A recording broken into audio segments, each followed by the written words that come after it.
The magic നോവലിലേക്ക് സ്വാഗതം. തുലാഭാരം part 5. അമ്മയെ ചേർത്തണച്ചുകൊണ്ട് തുളസി ലക്ഷ്മിയുടെ മുഖത്തേക്ക് നോക്കി. ആ മുഖത്ത് ചോരപ്പാടുകൾ. ദേഷ്യം കൊണ്ട് അമ്മ മാന്തി കീറിയതാവാം. മുമ്പും പെൺമക്കളെ അമ്മ ശിക്ഷിക്കുക നഖം കൊണ്ടാണ്. ആരോഗ്യം നശിച്ച ശരീരത്തിൽ മൂർച്ചയുള്ള ഏക അവയവം നഖമാണ്. കൃഷ്ണേട്ടൻ്റെ അടുത്ത് സത്യം ഒളിക്കാതിരുന്ന ഏട്ടത്തി ഒടുവിൽ അമ്മയോട് ഏറ്റു പറഞ്ഞിരിക്കുന്നെന്ന് തുളസിക്ക് മനസ്സിലായി. ആരെയും ചതിക്കുന്നവളല്ല ലക്ഷ്മി. മഞ്ഞിൻ കണങ്ങൾ പോലെ നിർമ്മലയാണവൾ. കേടുവന്നത് സ്വയമല്ലല്ലോ. ആ ഹൃദയത്തിൻ്റെ നന്മയും പവിത്രതയും എന്നെങ്കിലും കളങ്കപ്പെടുമോ? ഇവളെ എനിക്കിനി കാണണ്ട. തുളസിയുടെ നെഞ്ചിൽ മുഖമിടിച്ചുകൊണ്ട് ശാരദ പുലമ്പി. ഇവളെ കൊന്നുകളയി, അല്ലെങ്കിൽ ആ ഏട്ടയോട് എവിടെങ്കിലും പോയി ചാവാൻ പറ. തുളസി വേദനയോടെ ലക്ഷ്മിയെ നോക്കി. നേരാ അമ്മ പറയണത്. നിർവികാരതയോടെയാണ് ലക്ഷ്മി ശബ്ദിച്ചത്. എന്നേ ഞാനത് ചെയ്തേനെ. എന്തിനാ എന്നെ തടഞ്ഞത്? അന്ന് ഞാനത് ചെയ്തിരുന്നെങ്കിൽ കൃഷ്ണേട്ടനും ആ അമ്മയെങ്കിലും രക്ഷപ്പെട്ടേനെ. ഇപ്പൊ എത്ര പേരാണ് ഞാൻ ഒരുത്തി കാരണം. നീ ഒരുത്തി കാരണമാണ് എല്ലാം. തുളസിയുടെ ദേഹത്ത് നിന്ന് മുഖമെടുത്ത് ശാരദ രോക്ഷത്തിൽ ലക്ഷ്മിയെ നോക്കി. കാണരുത് നിന്റെ മുഖം ഇനി എനിക്ക്. ഏട്ടത്തി എന്ത് തെറ്റാമേ ചെയ്തത്? തുളസി വാദിച്ചു. ഈ കുടുംബത്തിന് വേണ്ടിയാണ് ഏട്ടത്തി. മിണ്ടരുത്, അലറിക്കൊണ്ട് ശാരദ തുളസിയുടെ വായ പൊത്തി. ഈ കുടുംബത്തിന് വേണ്ടിയാണോ ഇവളിത് ചെയ്തത്? വ്യഭിചരിച്ചാണോ പെൺകുട്ടികൾ കുടുംബം നോക്കണത്? മാനത്തിന് വേണ്ടി മരിക്കണം മക്കളെ എന്നാ ഞാൻ എൻ്റെ മക്കളെ പഠിപ്പിച്ചു വെച്ചിരിക്കുന്നത്. ആ പാഠമൊന്നും ഏട്ടത്തി മറന്നില്ലമ്മേ. മനഃപൂർവ്വമല്ല ഏട്ടത്തി, ചതിയിൽപ്പെടുത്തിയതാ ആ ദുഷ്ടൻ. മരിക്കായിരുന്നില്ലേ ഇവൾക്ക്? തെക്കിനിയിൽ നിന്ന് ഇറങ്ങി വന്ന ഗോവിന്ദമാരാർ തിരക്കി. ഇനി എങ്ങനെ ബാക്കിയുള്ള ഒരു മനുഷ്യന്റെ മുഖത്ത് നോക്കും? അമ്മയുടെ ഓപ്പറേഷന് പണം വാങ്ങാനായി സ്റ്റോറിൽ ചെന്നപ്പോൾ അയാൾ ചതിയിൽപ്പെടുത്തുകയാണെന്നായിരുന്നു അച്ഛാ. അന്ന് ആ പണം കിട്ടിയില്ലായിരുന്നെങ്കിൽ ഓപ്പറേഷൻ നടക്കില്ലായിരുന്നു. അമ്മയെ വിചാരിച്ച ഇല്ലെങ്കിൽ ഏട്ടത്തി സ്റ്റോറിൽ പോവില്ലായിരുന്നു. പോവണ്ടായിരുന്നല്ലോ, ശാരദ ആക്രോശിച്ചു. അമ്മ അങ്ങ് തട്ടിപ്പോണതല്ലേ ഇതിലും നല്ലത്. മാനക്കേടില്ലായിരുന്നല്ലോ. ഇനിയിപ്പം താഴെയുള്ള പെൺകുട്ടികളെ വല്ല നായയും തിരിഞ്ഞു നോക്കൂ. ഈ വീടൊരു വേശ്യാഗ്രഹം ആക്കിയില്ലേ ഈ മൂശാട്ട? തൊട്ടരികിൽ തൃക്കേ തേവരുണ്ട്. ഇടുത്തി വീഴിക്കാത്തത് എന്തേ ഇവളുടെ തലയിൽ? പെറ്റമ്മയ്ക്ക് മനസ്സിലായില്ലെങ്കിലും തൃക്കേ തേവർക്ക് ഈ പെണ്ണിനെ മനസ്സിലാകുമമ്മേ, തുളസി പറഞ്ഞു. ദൈവമറിയാതെ ഒന്നും ഈ ലോകത്ത് സംഭവിക്കില്ല. ഏത് പാപിക്കും തുണയായി ദൈവം ഉണ്ടാവും. നല്ല ഒന്നാന്തരം പ്രമാണം. പുറത്തുനിന്ന് കയറി വന്ന മുരളിയാണ് പറഞ്ഞത്. സഹോദരിയെക്കുറിച്ചുള്ള ചൂട് വാർത്ത കവലയിൽ നിന്ന് അറിഞ്ഞ് പാഞ്ഞു വന്നതാണ് അയാൾ. അകത്തെ സംസാരം കേട്ട് കുറച്ചു സമയം മുറ്റത്ത് നിന്ന് പോയെന്ന് മാത്രം. എന്ത് കാര്യത്തിനും അനിയത്തിയുടെ തുണയുണ്ടല്ലോ ഏട്ടത്തിക്ക്. ഈനാൻ ചക്കിക്ക് മരപ്പട്ടി കൂട്ട് എന്നുണ്ടല്ലോ. ലോകത്തിൽ ഒരിടത്തും കാണില്ല ഇങ്ങനൊരു ഏട്ടത്തി അനിയത്തി. ഒരുമ്പിട്ട് ഇറങ്ങിക്കിരിക്കുക രണ്ടു മായാമോഹിനികൾ. ചവിട്ടിക്കൊന്ന് കുഴിച്ചു മൂടണം രണ്ടിനെ ഒരേ കുഴിയിൽ. എങ്കിലാക്. മുരളിയുടെ നേർക്ക് നടന്നു ചെന്ന് തുളസി. എല്ലാ പ്രശ്നങ്ങളും അതോടെ തീരുമല്ലോ. തീർക്കും ഞാൻ. മുരളി കലിതുള്ളി. ഉദ്യോഗമില്ല എനിക്ക്, ബാങ്ക് ഡെപ്പോസിറ്റും ഇല്ല. എങ്കിലും മാനമായി തല നിവർത്തിയ ഈ ദേശത്തൂടെ നടന്നിട്ടുള്ളൂ. മുക്കിനും മൂലയ്ക്കും ഇരുന്ന് ആരും കൂകാറില്ല. ഇപ്പൊ ആ ഗതി വരുത്തിയില്ലേ? വച്ചേക്കില്ലടി നിന്നെ ഞാൻ. അയാൾ പാഞ്ഞു ചെന്ന് ലക്ഷ്മിയുടെ നീണ്ട മുടി ചുറ്റിപ്പിടിച്ചു. കഴിവേറി മോളെ, എന്തു ഭാവിച്ചാ നീ? മുടിയിൽ പിടിച്ച് ചുഴറ്റി മുരളി ലക്ഷ്മിയെ താഴെയിട്ടു. എന്നിട്ട് ചവിട്ടാനായി കാലുയർത്തി. ജീവിച്ചിരിക്കണ്ട നീ ഇനി. പെട്ടെന്ന് തുളസി ചാടിച്ചെന്ന് മുരളിയുടെ കയ്യിൽ തൂങ്ങി. തൊട്ടു പോകരുത് അതിനെ. ഇല്ലേച്ചാ എന്നെയും കൊല്ലണം. ഏട്ടന്റെ സ്ഥാനവും പറഞ്ഞ് ചവിട്ടി കൊല്ലാൻ വന്നിരിക്കണം. ഒരു നേരം ഈ മാരാത്തേക്കുള്ള ഭക്ഷണം കൊണ്ടു തന്നിട്ടുണ്ടോ? ആണാത്രേ. അധികാരം കിട്ടാൻ നേരം മാത്രം മതിയോ ആണ്. ഈ വീട് പോറ്റാൻ വേണ്ടി ആ ടെക്സ്റ്റൈൽ ഉടമസ്ഥൻ റെഡ്ഡിയാരുടെ വെപ്പാട്ടിയായിരുന്നു ഈ അനിയത്തി. ഏട്ടനത് അറിഞ്ഞില്ലല്ലോ. വെറും ഒരു വിൽപ്പനക്കാരിയുടെ ശമ്പളത്തിൽ ഒരു വീട് മൊത്തം കഴിയുമെന്ന് എന്തേ ഏട്ടനെന്നാ ചിന്തിച്ചില്ല?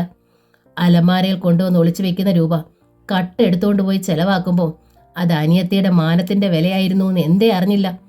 മുക്കിനും മൂലയ്ക്ക് വരുന്ന് ഇയാളെ കൂക്കി വിളിക്കട്ടെ ആളുകൾ. നാണമില്ലാത്തവന്റെ പിന്നിൽ ആല് കിളിർത്താലും അത് തണല. ഡീ! മുരളി കണ്ണുകൾ ഉരുട്ടി തുളസിയെ നോക്കി. ഈ വിളിയും നോട്ടവും ഭാര്യയുടെ അടുത്ത് മതി. തരിമ്പും കൂസലില്ലായിരുന്നു തുളസിക്ക്. അമ്മേ! മുരളി ശാരദയുടെ നേർക്ക് തിരിഞ്ഞു. കേട്ടില്ലേ വീട് നോക്കുന്ന മകൾ പറയണത്? ഇവളുണ്ടാക്കണ പണവും ഇത്തരത്തിലൊക്കെ ആയിരിക്കും. അതെ, തുളസി പറഞ്ഞു. ഞാനാ ജോലി ഉപേക്ഷിക്കാം. ഏട്ടൻ ഞങ്ങൾക്കുള്ള ഭക്ഷണം തരുവോ? അസത്തെ! ശാരദ തുളസിയുടെ നേർക്ക് കൈ ഓങ്ങി. എന്താ ഒരു നാമൂസ്! പിഴുത് കളയണം നാവ്. പിഴുത് കളഞ്ഞേക്കാവമ്മേ. തുളസി വിട്ടില്ല. ഈ നാവും കൊണ്ടാ പിള്ളേരുടെ മുന്നിൽ ചെന്നിന്ന് വായിട്ടലയ്ക്കണത്. നാവില്ലേച്ചാ പിന്നെ വീട്ടിലിരിക്കാലോ. ഞാൻ ഇറങ്ങണു. മുരളി സാവധാനം പുറത്തേക്ക് തിരിഞ്ഞു. മേലാൽ ഈ വീടിന്റെ പടി ചവിട്ടില്ല. എന്റെ ഭാഗം എന്താച്ചാ തിരിച്ചിട്ടേക്ക്, വിറ്റോണ്ട് പോയേക്കാം. മുരളി നടന്ന് ഒതുക്കിറങ്ങി. കണക്കാവില്ല നീ. ഇരു കൈകളും ശിരസിൽ വെച്ച് ശാരദ തുളസിയെ ശപിച്ചു. നീ ഒരുത്തിയാ ഇവളെ ഇങ്ങനെ ആക്കിയത്. ഏട്ടത്തി അനിയത്തിയും തമ്മിൽ ഏതു നേരവും കുശുകുശുപ്പല്ലേ. എന്താ ഇത്ര കുശുകുശുക്കാൻ ആർക്കെങ്കിലും മനസ്സിലായോ? ഇനി എന്നാ നീയും വയറും വീർപ്പിച്ച് എഴുന്നള്ളുക? അമ്മേ! വ്യസനത്തോടെ തുളസി വിളിച്ചു. പെൺമക്കൾ തെറ്റ് ചെയ്യുമ്പോൾ മാത്രമല്ല അമ്മയുടെ ശബ്ദം ഉയരാറുള്ളൂ. ഈ അച്ഛനും മൂത്ത മകന് എന്ത് കാട്ടിയാലും അമ്മ ഒരക്ഷരം എതിര് ഉരിയാടാറുണ്ടോ? എന്ത് ഗുണമാ ഈ അച്ഛനും ഏട്ടനും ഈ കുടുംബത്തിന് ചെയ്തിട്ടുള്ളത്? ഒരു നിമിഷമെങ്കിലും അമ്മ അത് ആലോചിച്ചിട്ടുണ്ടോ? ശാരദയിൽ ഒരു പതർച്ചയുണ്ടായി. ഗോവിന്ദമാര രൂക്ഷമായി തുളസിയെ നോക്കി. പഠിത്തം കഴിഞ്ഞ നിമിഷം തൊട്ട് ഈ ലക്ഷ്മിയേട്ടത്തെ ഈ വീടിന് വേണ്ടി കഷ്ടപ്പെടാൻ തുടങ്ങിയതല്ലേ? ഞങ്ങൾ രണ്ടും പഠിച്ചതോ അരപ്പട്ടിണിയിൽ പാവാട വലിച്ചു മുറുക്കി ഉടുത്തോണ്ട്. 4 വർഷമായി ഈ വീട്ടിൽ ഒരു നേരം പട്ടിണി ഉണ്ടായിട്ടുണ്ടോ? എങ്ങനെ സാധിച്ചത്? അമ്മയൊന്ന് ഓർത്തു നോക്കിയേ. ശാരദയുടെ മിഴികൾ വിടർന്നു. മാനമായി തന്നെയാ ഏട്ടത്തി കുടുംബം പോറ്റിയിരുന്നത്. തുളസി തുടർന്നു. പക്ഷേ ഒരു നാൾ അവൾ ചതിയിൽപ്പെട്ടു. പിന്നീട് അതിൽ നിന്ന് ഊരിപ്പോരാനായില്ല. അത് അവളുടെ തെറ്റാണോ അമ്മേ? എനിക്കറിയില്ല. കരഞ്ഞുകൊണ്ട് ശാരദ ശിരസിലിടിച്ചു. എന്റെ നോട്ടത്തിൽ ലക്ഷ്മിയേട്ടത്തി ഒരു തെറ്റേ ചെയ്തിട്ടുള്ളൂ. തുളസി പറഞ്ഞു. അന്നേ ഈ സംഭവം വീട്ടിൽ വന്ന് പറഞ്ഞില്ല. പറഞ്ഞിരുന്നെങ്കിൽ ഇതൊക്കെ തന്നെ സംഭവിച്ചേനെ. എല്ലാവരും ഏട്ടത്തെ കുറ്റപ്പെടുത്തും. ഏട്ടത്തി ആ ജോലി രാജിവെക്കും. അങ്ങനെ സംഭവിച്ചിരുന്നു വെച്ചാ എന്റെ പഠിപ്പ് മുടങ്ങിപ്പോയേനെ. അങ്ങനെ ചിന്തിച്ചാൽ വടക്കേ മാരാത്ത് ഗോവിന്ദമാരാരുടെ മകൾ ലക്ഷ്മി ഒരു തെറ്റും ചെയ്തിട്ടില്ല എന്ന് നീ പറയും. ഗോവിന്ദമാരാർ പറഞ്ഞു. അതെ. തുളസി ഈർഷ്യ ഒന്നുകൂടി വർദ്ധിച്ചു. ഒന്നുകൂടി ഞാൻ പറയും. ഈ തെറ്റിന്റെ തുടക്കം ഈ നിൽക്കുന്ന ഞങ്ങളുടെ അച്ഛനിൽ നിന്നാണെന്ന്. നീ പറഞ്ഞോളൂ. മാരാർ പല്ലിറുമി. അഹമ്മതി പെരുത്തവളാ നീ. നീ കാരണം മാരാത്തിന് ദേശവിലക്കുണ്ടാവും.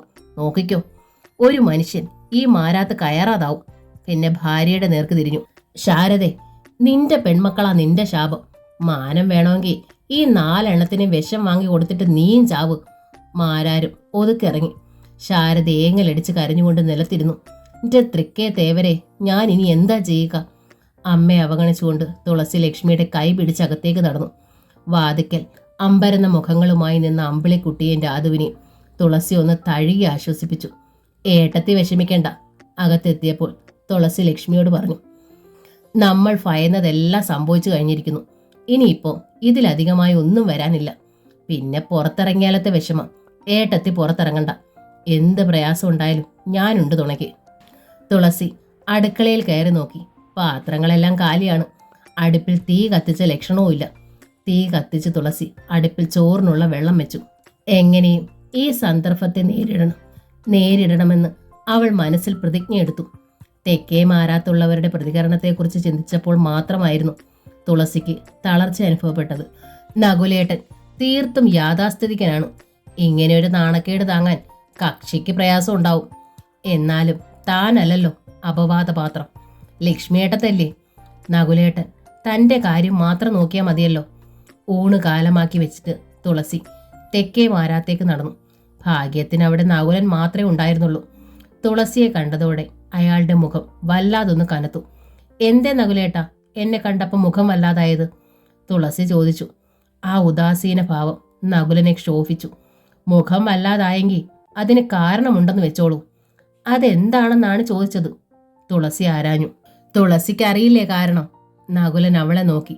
തുളസി ഒന്ന് പരിങ്ങി. അപ്പോ അറിഞ്ഞോണ്ടൊരു രസത്തിന് ചോദിച്ചതല്ലേ? ഈ സന്ദർഭത്തിലും ഇങ്ങനെയൊക്കെ പെരുമാറണമെങ്കിൽ നല്ല മനക്കെട്ടിയില്ലാതെ പറ്റില്ല. അങ്ങനെ സംഭവിച്ചു പോയി നകുലേട്ടാ. തുളസി മുഖം താഴ്ത്തി. ലക്ഷ്മിയേട്ടത്തെ അറിയാലോ. എന്നേക്കാൾ പാവമാണ്. നടക്കുമ്പോൾ ഒരു ഉറുമ്പിനെ പോലും നോവിക്കാത്തവൾ. ഇന്ന് വരെ ഒരു ചീത്തപ്പേരും കേൾപ്പിച്ചിട്ടില്ല. ഇതും മതിയല്ലോ. ഒന്ന് ഇരുത്തിയാണ് നകുലൻ പറഞ്ഞത്. തുളസിക്ക് വിഷമം തോന്നി.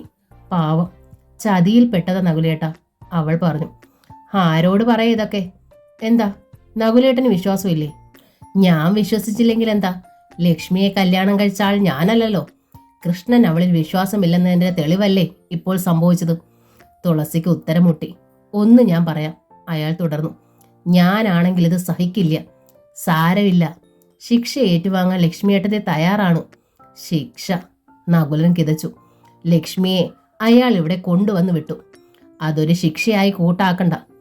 അയാളോട് അവൾ ചെയ്തതെന്താ? 4-5 മാസം ഗർഭവുമായി കല്യാണ പന്തലിലേക്ക് ഇറങ്ങിച്ചെന്നവളെ കൊന്നു കളയാൻ പോലും മടിക്കില്ല ഒരു പുരുഷൻ. ഒരു കുറ്റവും ചെയ്യാതെ എന്തൊരു നാണക്കേട് അയാൾ ചുമക്കുന്നത്. നകുലൻ പറയുന്നത് ശരിയാണെന്ന് തുളസിക്ക് മനസ്സിലായി. അവൾ നിശബ്ദം മുഖം കുമ്പിട്ട് നിന്നു. ലക്ഷ്മിയുടെ കാര്യം പോട്ടെ, തുളസി അറിഞ്ഞില്ലേ ഇത്? നകുലൻ തുളസിയെ നോക്കി. എന്ത്? തുളസി വല്ലാതെയായി. ലക്ഷ്മി ഗർഭിണിയാണെന്നുള്ള കാര്യം തുളസി അറിഞ്ഞില്ലായിരുന്നു. തുളസിയുടെ മുഖത്തു നിന്ന് കണ്ണുകൾ ചലിപ്പിക്കാതെയാണ് നകുലൻ ചോദിച്ചത്. തുളസി വിയർത്തു, വിറച്ചു. അവൾക്ക് ശബ്ദം കിട്ടിയില്ല. അറിഞ്ഞിരുന്നു. നകുലന്റെ ശബ്ദം പെരുമ്പറയായി തുളസിയുടെ കാതിൽ വന്നലച്ചു. അതുകൊണ്ടാ നീ മിണ്ടാത്തത്? തുളസിക്ക് ശ്വസിക്കാൻ പോലും വയ്യാതായി. പറയ്. തുളസിയുടെ ചുമലിൽ കൈവച്ചു നകുലൻ. നീ അറിഞ്ഞിരുന്നില്ലേ ഈ രഹസ്യം? തുളസി ഏങ്ങിപ്പോയി. കരയാനല്ല പറഞ്ഞത്. നകുലൻ പല്ല് ഞെരിച്ചു. ഒറ്റ വാക്കിൽ എനിക്കൊരു മറുപടി വേണം. ലക്ഷ്മി ഗർഭിണിയാണെന്നുള്ള കാര്യം നീ അറിഞ്ഞിരുന്നോ? ഇല്ല എന്നാണ് മറുപടിയെങ്കിൽ തൃക്കയിലെ നടക്കൽ നിന്ന് നീ എൻ്റെ പേരിൽ ആണയിടേണ്ടി വരും. പറ്റുമോ? ഞാൻ അറിഞ്ഞിരുന്നു. തുളസി പൊട്ടിക്കരഞ്ഞു. അത്ര അറിഞ്ഞാൽ മതി എനിക്ക്. നകുലന്റെ ചുണ്ടിൽ പരിഹാസം തെളിഞ്ഞു. നീയും കൂടി അറിഞ്ഞുകൊണ്ടാണ് നിരപരാധിയായ ഒരുത്തനെ ചതിച്ചത്. മറ്റ് നിവർത്തിയില്ലാഞ്ഞിട്ടാണ്. വല്ല റെയിൽവേ ട്രാക്കിലും ചാടി ചത്തോളുമായിരുന്നല്ലോ അവൾ. നകുലേട്ടാ. തുളസിയുടെ കണ്ണുകൾ മിഴിഞ്ഞു. മിണ്ടരുത്. ഇക്കണക്കിന് നീ എന്നെയും ചതിക്കില്ലേ? നകുലൻ ചോദിച്ചു. തുളസിക്ക് ആ ചോദ്യം താങ്ങാനായില്ല. അത്ര വിശ്വാസമില്ലെങ്കിൽ നകുലേട്ടൻ എന്നെ വേണ്ടാന്ന് വെച്ചോളൂ. വേണ്ടാന്ന് വെക്കാനും മടിക്കില്ല ഞാൻ.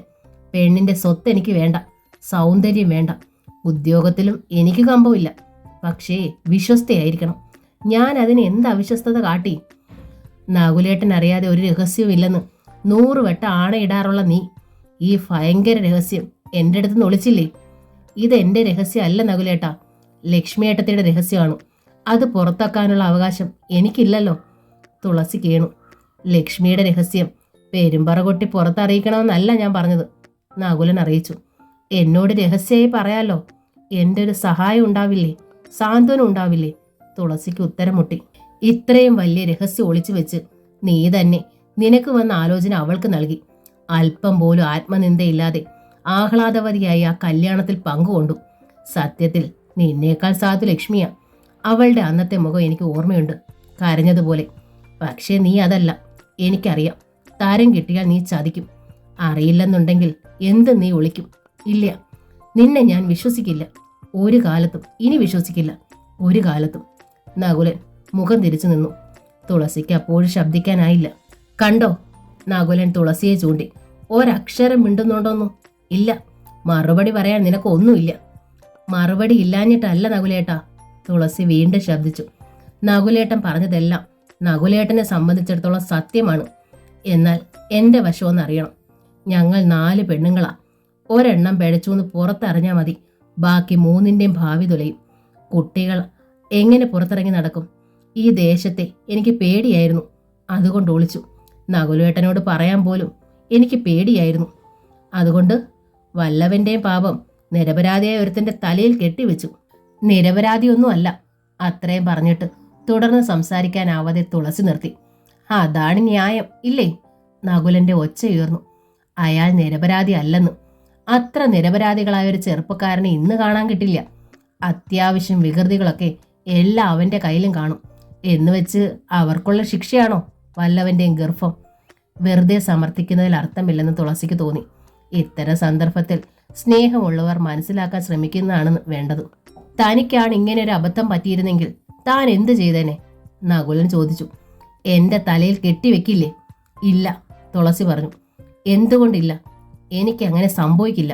ലക്ഷ്മിക്കും മനഃപൂർവ്വം സംഭവിച്ചതല്ലെന്നല്ലേ പറഞ്ഞത്? താൻ സീതയൊന്നും അല്ലല്ലോ. പരപുരുഷൻ അരികിൽ വരുമ്പോൾ ചാരിത്രാഗ്നി പടരാൻ ആപ്പിലായാൽ നീ ഒതുങ്ങും. അങ്ങനെ സംഭവിച്ചാൽ ഞാൻ തുറന്നു പറഞ്ഞിട്ട് ഒഴിഞ്ഞു പോകും, തുളസി പറഞ്ഞു. ഒരിക്കലുമില്ല, നകുലൻ പരിഹസിച്ചു. അങ്ങനെ ഒരു മഹതിയാണ് നീയെങ്കിൽ ലക്ഷ്മിയെ ഈ രീതിയിൽ സഹായിക്കില്ലായിരുന്നു. 4 ആൾ അറിയാതെ അച്ഛനില്ലാത്ത കുഞ്ഞിനെ അവൾ പ്രസവിക്കട്ടെ എന്ന് വെച്ചേനെ. ഇപ്പോഴും അതല്ലേ നിവർത്തിയുള്ളൂ, ലക്ഷ്മി മണ്ടയായതുകൊണ്ട്. പക്ഷെ നീ ആയിരുന്നെങ്കിൽ അങ്ങേയറ്റം ബുദ്ധിപൂർവം എന്റെ തലയിൽ കെട്ടിവെക്കുക തന്നെ ചെയ്തേനെ. തുളസി നകുലനെ നോക്കി. ക്രമേണ അവളുടെ മുഖം മുറുകി. അതെ, തുളസി പറഞ്ഞു. നകുലേട്ടൻ അങ്ങനെയാണ് എന്നെ മനസ്സിലാക്കിയിരിക്കുന്നതെങ്കിൽ അങ്ങനെ തന്നെ. അങ്ങനെ വിഷമിച്ച് സമ്മതിക്കണ്ട, നകുലൻ പറഞ്ഞു. നിനക്ക് വലുത് നിന്റെ കുടുംബമാണ്, കൂടപ്പിറപ്പുകളാണ്, അവരുടെ മാനമാണ്, ഭാവിയാണ്. അതിനിടയിൽ മറ്റ് സെന്റിമെന്റ്സ് ഒന്നുമില്ല. നേരാണ്, തുളസി സമ്മതിച്ചു. എനിക്ക് പക്ഷേ അങ്ങനെ ഒരു പെണ്ണിനെ അല്ല വേണ്ടത്, നകുലൻ തുടർന്നു. എനിക്ക് വേണ്ടി ജീവിക്കുന്ന കുട്ടി, തല പോകുന്ന കാര്യമായാലും എൻ്റെ അടുത്ത് ഒളിക്കാത്തവൾ. ഞാൻ അറിയാതെ ഒന്നും അവൾക്കുണ്ടാകാൻ പാടില്ല. ആ ഒരു നിർമ്മലതയാണ് ഞാൻ തേടണത്. നകുലേട്ടന്റെ ഇഷ്ടം. തുളസിയുടെ തൊണ്ടയിട. അവൾ പുറത്തേക്ക് നടന്നു. വാതിൽ കടന്ന് മുറ്റത്തെത്തിയ തുളസി ഒരു നിമിഷം നിന്നു. ഹൃദയം പൊട്ടിയതുപോലെ അവൾക്ക് തോന്നി. നകുലേട്ടൻ തിരിച്ചു വിളിക്കണമേ എന്ന് മനം നൊന്ത് കൃഷ്ണനോട് പ്രാർത്ഥിച്ചു. പക്ഷേ പിന്നിൽ നിന്നൊരനക്കവും ഉണ്ടായില്ല. തുളസി വീണ്ടും നടന്നു. മാരാത്തെത്തിയ അവൾ നേരെ അകത്ത് എന്ന് കിടക്കയിൽ കമിഴ്ന്നു കിടന്നു. ലക്ഷ്മി വന്ന് അരികിലിരുന്നു. തുളസിയുടെ മുടിയിൽ തഴുകി. എന്താ മോളെ നകുലൻ പറഞ്ഞത്? തുളസി ശബ്ദിച്ചില്ല. എന്നെ കുറ്റപ്പെടുത്തി പറഞ്ഞിരിക്കും ഇല്ലേ? ലക്ഷ്മി തിരക്കി. സാരമില്ല കേട്ടോ, പെറ്റമ്മയ്ക്ക് മനസ്സിലാവണില്ലാലോ. പിന്നെന്തിനാ മറ്റുള്ളവരെ കുറിച്ച് ഓർക്കണത്? വെറുതെ എന്നെ ന്യായീകരിക്കാൻ നോക്കി നകുലനുമായി നീ പിണങ്ങരുത്. എത്രയും പെട്ടെന്ന് നിങ്ങളുടെ കല്യാണം നടത്താൻ നോക്കണം. ട്രാൻസ്ഫറൊക്കെ സൗകര്യം പോലെ കിട്ടട്ടെ. ജോലിയേക്കാളും വലുതാ ജീവിതം. അപ്പോഴും തുളസിയിൽ നിന്ന് പ്രതികരണമൊന്നും ഉണ്ടായില്ല. ലക്ഷ്മി അവളുടെ അരികിൽ തന്നെ ഇരുന്നു. ശാരദയും അമ്പിളിക്കുട്ടിയും രാധികയും എല്ലാം ഓരോ ഇടത്തായി കുത്തിയിരിക്കുകയായിരുന്നു. ഒരു മരണവീടിന്റെ അവസ്ഥ. ഗോവിന്ദമാരാർ മാത്രം എവിടേക്കോ ഇറങ്ങിപ്പോയി. ഒടുവിൽ തുളസി തന്നെയാണ് ആദ്യം ചലിച്ചത്. അവൾ എഴുന്നേറ്റ് കഞ്ഞി വെച്ചു. അമ്പിളിക്കുട്ടിയും രാധികയും വിളിച്ച് ആഹാരം കൊടുത്തു. അത് കഴിഞ്ഞ് അമ്മയെ വിളിച്ചു. എനിക്ക് വേണ്ട, ശാരദ മുഖം തിരിച്ചു. അങ്ങനെ പറയരുതമ്മേ, നമുക്കിത് അനുഭവിക്കാം. ആളുകൾ എന്താച്ചാ പറയട്ടെ. ഒന്നും മനഃപൂർവ്വം സംഭവിച്ചതല്ല, രക്ഷപ്പെടാനായി പരമാവധി ശ്രമിച്ചതുമാ. തുളസി അമ്മയുടെ ചുമലിൽ കൈവച്ചു. അടുത്ത നിമിഷം അവൾ ഞെട്ടിപ്പോയി. തീ പോലത്തെ പനി ആ ദേഹത്ത്. ഈശ്വര, പനിക്കനുണ്ടല്ലോ, അവൾ കിതച്ചു. ചാവട്ടെ, ശാരദ പറഞ്ഞു. തുളസി ചെന്ന് ലക്ഷ്മിയോട് പറഞ്ഞു. ഞാൻ ആ ഹോമിയോ ഡോക്ടറെ അടുത്തുനിന്ന് മരുന്ന് വാങ്ങിക്കൊണ്ടുവരാം. അമ്മയുടെ ദേഹം പൊള്ളുന്നുണ്ട്. ഏട്ടത്തി വന്ന് ആ അരികിലിരിക്ക്. ലക്ഷ്മി അനുസരണയോടെ എഴുന്നേറ്റു.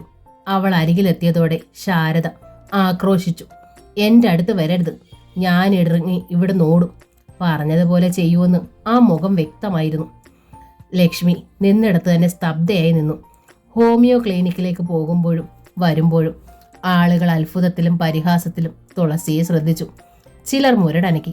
ഒരു ചായക്കടയിൽ നിന്ന് കമന്റും വന്നു. ഇതിനാണോ, ഇതിന്റെ മൂത്തതിനാണോ അപകടം പറ്റിയത്? ജീവിക്കണ്ടേ? മറ്റൊരാളുടെ മറുപടി. ആ മാരാരെ കൊണ്ട് വല്ല പ്രയോജനമുണ്ടോ? അപ്പ പിന്നെ പെമ്പിള്ളാർക്ക് വേറെ വഴി നോക്കാതെ പറ്റില്ലല്ലോ. ഉദ്യോഗത്തിനാണെന്നും പറഞ്ഞ് ഇറങ്ങണത് എവിടേക്കാണെന്ന് ആർക്കറിയാം? തുളസി അത് കേട്ടതായി ഭാവിച്ചില്ല. ഹോമിയോ ഡോക്ടർക്കും അവളെ കണ്ട അത്ഭുതമായിരുന്നു. എങ്കിലും അയാളൊന്നും ചോദിച്ചില്ല. നിർബന്ധിച്ചിട്ടാണ് ശാരദ മരുന്ന് കഴിച്ചത്. ശേഖരമാമയെ ഒന്ന് കണ്ടാലോ എന്ന് തുളസിക്ക് ആഗ്രഹമുണ്ടായിരുന്നു. തെക്കേ മാരാത്ത് ചെന്നാൽ വീണ്ടും നകുലേട്ടനെ കാണേണ്ടി വരും. ഏതായാലും അടുത്ത ആഴ്ച സ്കൂളിൽ നിന്ന് വരുമ്പോൾ മതി ശേഖരമാമയെ കാണലെന്ന് തീരുമാനിച്ചു. നകുലനെ വീണ്ടും പത്മനാഭൻ വീട്ടിലേക്ക് വിളിപ്പിച്ചു. എന്തൊക്കെയാ വടക്കേ മാരാത്തൊന്ന് കേൾക്കണത്? താൻ കല്യാണം കഴിക്കണം പോണെന്ന് പറഞ്ഞ പെൺകുട്ടിയും അവിടെയാണല്ലോ. കല്യാണം കഴിക്കാൻ പോണെന്ന് ഞാൻ പറഞ്ഞില്ലല്ലോ. നകുലൻ തെല്ല് ശുണ്ടിയിൽ നായരെ നോക്കി. പത്മനാഭൻ നായർക്ക് വല്ലാത്ത അത്ഭുതമായി. താൻ പറഞ്ഞില്ല, പക്ഷേ അങ്ങനെയൊക്കെ ദേശത്ത് കേട്ടിരുന്നൂലോ. ഞാനൊരു ആലോചന വെച്ചിട്ട് ഇക്കാലത്തിനിടയിൽ താനൊരു മറുപടി പറഞ്ഞുമില്ല. തൻ്റെ മറുപടി അറിയാതെ ശേഖരമാരാരുടെ അടുത്ത് ആലോചിക്കാൻ കഴിയില്ലാലോ. കൂട്ടത്തിൽ ജീവിക്കേണ്ടത് താനല്ലേ. അതുകൊണ്ട് വീണ്ടും വേറെ ചില ആലോചനകൾ തപ്പിക്കൊണ്ടിരിക്കുക ഞാൻ. പക്ഷെ കുട്ടിക്ക് അതൊന്നും പിടിക്കണില്ലേ? പത്മനാഭൻ നായർ പ്രതീക്ഷയോടെ നകുലിന്റെ മുഖത്തേക്ക് നോക്കി. നകുലിൽ വല്ലാത്ത പതർച്ചയുണ്ടായി. തുളസിയുടെ മുഖം അയാളുടെ ഓർമ്മകളിലെത്തി. വീടിന്റെ ജനലഴികളിൽ പത്മനാഭൻ നായരുടെ പെൺമക്കളുടെ മുഖങ്ങളും കണ്ടു. താൻ എന്തെങ്കിലും ഒന്ന് പറഞ്ഞാൽ ഞാൻ ശേഖരമാരാരോട് ആലോചിക്കാം. നേരിട്ട് തൻ്റെ ഒരു മറുപടി കിട്ടാതെ പറ്റില്ലാലോ. താല്പര്യമില്ലാച്ചാ അതും തുറന്നു പറയാം. ഇവിടെ ഒരു വിരോധവും ഇല്ല. നല്ല സമ്മതത്തോടെ നടത്തേണ്ട ഒന്നാണ് കല്യാണം. അച്ഛനോട് ആലോചിച്ച് നോക്ക്. എങ്ങനെയാ വാചകം ഉള്ളിൽ നിന്ന് പുറത്തു വന്നു എന്ന് നകുലന് മനസ്സിലായില്ല. ശരിക്കും ഇച്ഛിച്ചതല്ല അത്, സാഹചര്യം പറയിച്ചതാണ്. പത്മനാഭൻ നായരുടെ മുഖത്ത് അത്യധികമായ ആഹ്ലാദത്തിന്റെ തിരയിളക്കം. അയാൾ തിരിഞ്ഞ് വീട്ടിനുള്ളിലേക്ക് നോക്കി. നകുലനും ഒന്ന് നോക്കി. ജനലഴികൾക്കപ്പുറമുണ്ടായിരുന്ന പെൺകുട്ടികളെല്ലാം കല്ലെടുക്കുമ്പോൾ പ്രാവിൻ കൂട്ടം പറന്നകലുന്നതുപോലെ ജനാലയ്ക്കിൽ നിന്ന് അപ്രത്യക്ഷരായി. പത്മനാഭൻ നായർ തിരിഞ്ഞ് നകുലന്റെ കൈ പിടിച്ചു. ഇതു മതി, തന്റെ വാക്ക്. ഇന്ന് തന്നെ ഞാൻ ശേഖരമാരാറെ കാണാം. ഇന്ന് വേണ്ട, നകുലൻ പറഞ്ഞു. നല്ലൊരു ദിവസം നോക്കിയിട്ട് മതി. അല്പം കൂടി ആലോചിക്കണമെന്ന് അയാൾക്ക് ശങ്കയുണ്ടായിരുന്നു. എന്നാൽ പത്മനാഭൻ നായരുടെ വീട്ടിൽ നിന്നിറങ്ങിയതോടെ അറിയാതെ ഉള്ളിൽ വാശി മുറുകി. ഇനി എന്താലോചിക്കാൻ? എത്ര കാത്തിരുന്നതാ. എന്നിട്ട് തൻ്റെ മുഖത്ത് കാർക്കിച്ച് തുപ്പുകയല്ലേ തുളസി ചെയ്തത്. ഒന്നുമല്ലെങ്കിലും തുളസിക്ക് മുമ്പേ എല്ലാം തുറന്നു പറയാമായിരുന്നു. താൻ അവളെ മനസ്സിലാക്കിയേനെ. ഇതവൾ മനഃപൂർവ്വം ഒളിച്ചതാണ്. പുറത്തറിഞ്ഞില്ലായിരുന്നെങ്കിൽ താൻ ഒരിക്കലും ഇത് അറിയില്ലായിരുന്നു. തെറ്റുപറ്റിയത് ലക്ഷ്മിക്കായിരിക്കാം. എന്നാലും തുളസിയും കൂട്ടുനിന്ന് ഒളിച്ചില്ലേ? അത്തരമൊരു മനസ്സ് മറ്റ് എന്തെല്ലാം ഒളിച്ചായിട്ടുണ്ടാവും. കൃഷ്ണചന്ദ്രന്റെ വീട്ടിലായിരുന്നു അവളുടെ താമസം. അവിടെ അയാളുടെ വൃദ്ധയായ അമ്മ മാത്രമേ ഉള്ളൂ. കൃഷ്ണചന്ദ്രൻ അത്ര നിരപരാധിയല്ലെന്നും തുളസിയുടെ നാവിൽ നിന്ന് വന്നിരിക്കുന്നു. എങ്ങനെ അത് അവൾ അറിഞ്ഞു? അപ്പോൾ എന്തൊക്കെയോ സംഭവിച്ചിട്ടുണ്ടാകാം. അതും ഇക്കാലം വരെ തുളസി ഒളിച്ചു. എങ്ങനെ എന്തെല്ലാം ഒളിച്ചിട്ടുണ്ടാകാം? തുളസിയേക്കാൾ വിശ്വാസം ലക്ഷ്മിയായിരുന്നു. എന്നിട്ട് അവൾ ചെയ്തതോ? ചതി പറ്റിയതാണെന്ന് അനിയത്തി ഏട്ടത്തെ ന്യായീകരിച്ചതായിക്കൂടെ? താൻ വിചാരിച്ചതുപോലെ ആയിരിക്കില്ല തൻ്റെ അച്ഛൻ പെങ്ങളുടെ മക്കൾ. സുന്ദരികളല്ലേ. ദേശത്തിന് വെളിയിൽ കടക്കുമ്പോൾ അവർ മാറും. വേണ്ട, നകുലൻ ഒന്നുകൂടി മനസ്സിൽ ഉറപ്പിച്ചു.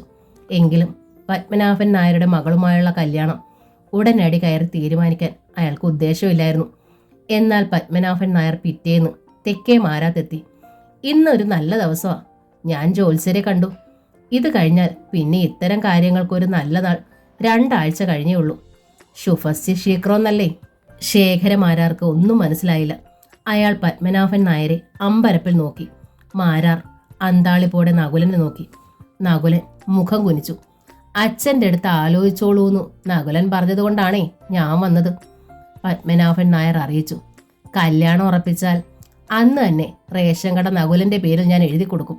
പിന്നെ നിങ്ങളുടെയും എൻ്റെ അന്തസ്സിനൊത്ത സ്വർണം, എനിക്കുള്ളതിൻ്റെ ഒരു ഷെയർ. കല്യാണ ചെലവിന് രൂപ വല്ലതും വേണമെച്ചാൽ അതും തരാം. ഇവിടെ അതിൻ്റെ ആവശ്യമില്ലെന്നറിയാം. എന്നാലും പറഞ്ഞെന്നേ ഉള്ളൂ. മാരാരുടെ മരുമകളേക്കാൾ കാര്യമായി എൻ്റെ മോൾ നിങ്ങളെ നോക്കും. ഉദ്യോഗം ഇല്ലാത്തത് കൊണ്ട് ഈ മാരാത്തിൻ്റെ പടി കടന്ന് അവൾ വെളിയിൽ പോവില്ല. മുഴുവൻ പെൺകുട്ടികളാണെങ്കിലും ഞാൻ അവരെ വളർത്തുന്നത് എങ്ങനെയാണെന്ന് മാരാർക്കറിയാലോ. ചാരു കസേരയിലിരുന്ന മാരാർ വ്യസനത്തിൽ താടിക്ക് കൈ കൊടുത്തു. എന്തേ മാരാർ ഒന്നും മിണ്ടാത്തത്? പത്മനാഭൻ നായർ ചോദിച്ചു. പെണ്ണുങ്ങളില്ലാത്ത വീടാണെങ്കിലും എൻ്റെ കുട്ടി ഇവിടേക്ക് അയക്കാൻ എനിക്ക് ഒരു വിഷമവും ഇല്ല. അയൽപ്പക്കമല്ലേ, എന്താവശ്യം ഉണ്ടായാലും അങ്ങോട്ടും ഇങ്ങോട്ടും ഓടി വരാമല്ലോ. തുളസിയുടെ കാര്യം നീ ഇദ്ദേഹത്തിനോട് പറഞ്ഞിട്ടില്ലേ? മാരാർ തിരിഞ്ഞു മകനെ നോക്കി. ഞാനത് വിട്ടു, മുഖം തിരിച്ചുകൊണ്ടാണ് നകുലൻ പറഞ്ഞത്. ഇദ്ദേഹത്തിന് വാക്കും കൊടുത്തു. ആ വാക്കിനി മാറ്റാൻ വയ്യ. തുളസിക്ക് വാക്ക് കൊടുത്തിട്ടില്ലേ നീ? ഞാൻ അവളുമായി സംസാരിച്ചു. എനിക്കിനി പൊരുത്തപ്പെട്ടു പോകാനാവില്ല.